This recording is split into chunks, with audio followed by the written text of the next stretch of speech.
సూర్యాపేట మండలం శివముల మండలం సంబంధించిన ఇందిరమ్మ ఇండ్లు అయితేంది రేషన్ కార్డుల పంపిణీ కార్యక్రమానికి అధ్యక్షత వహించిన ఆర్డీఓ గారు, ఈ కార్యక్రమ ముఖ్య అతిథిగా వచ్చేసిన గౌరవ శాసనసభ్యులు మాజీ మంత్రివర్యులు జగదీష్ రెడ్డి గారు, అదేవిధంగా tourism development corporation chairman Ramesh Reddy గారు, market committee vice chairman Srinivas గారు, జేసీ గారు, ఇక్కడికి విచ్చేసిన మాజీ ప్రజాప్రతినిధులు,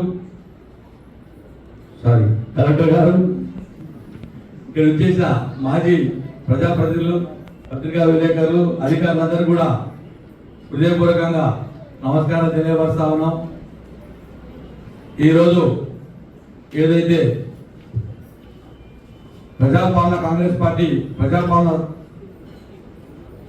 కార్యక్రమంలో భాగంగా ఇందిరమ్మ ఇండ్లు ఈ 2 మండలాలకు అదేవిధంగా రేషన్ కార్డులకు సంబంధించిన కార్యక్రమంలో కొత్తగా శివముల మండలంలో 1886 కొత్త రేషన్ కార్డులు ఇవ్వడం జరిగింది.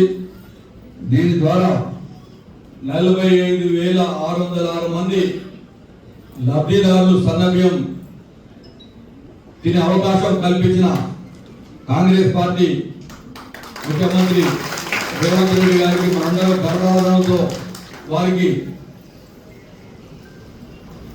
ధన్యవాదాలు చెప్పాల్సిన అవసరం ఉండదని తెలియపరుస్తా ఉన్నాను.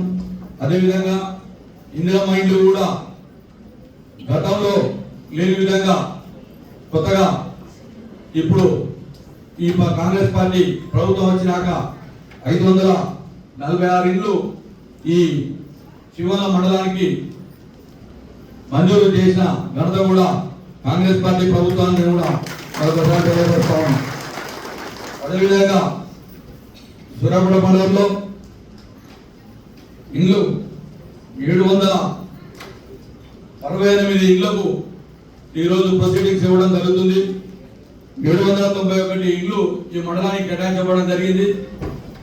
సూర్యాపేట రూరల్ మండలంలో కూడా దాదాపు 50,000 పైచీలకు మంది ఇక్కడ సన్నబియ్యం తినే అవకాశం కాంగ్రెస్ పార్టీ ప్రభుత్వంలో దక్కిందని కూడా తెలియపరుస్తా ఉన్నాను. మరొకసారి హృదయపూర్వకంగా ఈ 2 మండలాలకు సంబంధించిన లబ్ధిదారులకు కూడా మరొకసారి మనం అందరం కూడా మీరందరూ కూడా కాంగ్రెస్ పార్టీకి రేవంత్ రెడ్డి గారి ప్రజాపాలనకు మనందరం కూడా ముక్త కంఠంతో వారికి అభినందనలు తెలియపరచాల్సిన బాధ్యత వాళ్ళందరూ కూడా కాంగ్రెస్ పార్టీ ప్రభుత్వాన్ని ఆశీర్వదించాల్సిన బాధ్యతగా మనందరి మీద తెలియపరుస్తూ ఈ అవకాశం కల్పించిన ఏదైతే ప్రభుత్వ అధికారులకు మరొకసారి ధన్యవాదాలు తెలియపరుస్తూ ముగిస్తా ఉన్నాం.